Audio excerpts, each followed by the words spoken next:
السلام عليكم ورحمة الله وبركاته. الظلم مش الظلم اللي بيقع عليك، تمام؟ الظلم هو الظلم اللي انت بتظلمه لنفسك. الظلم هو اللي انت بتخلي اللي قدامك يظلمك، هو ده قمة الظلم.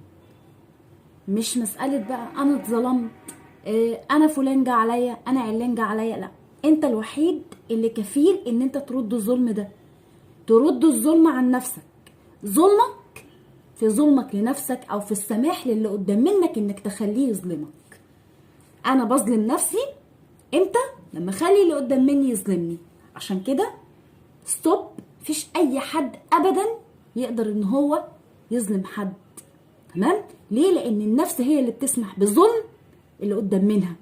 يعني انا دلوقتي اللي بدي قدام مني فرصه انه يظلمني او ما يظلمنيش. خلي عندكم اراده وعزيمه قويه، تحدوا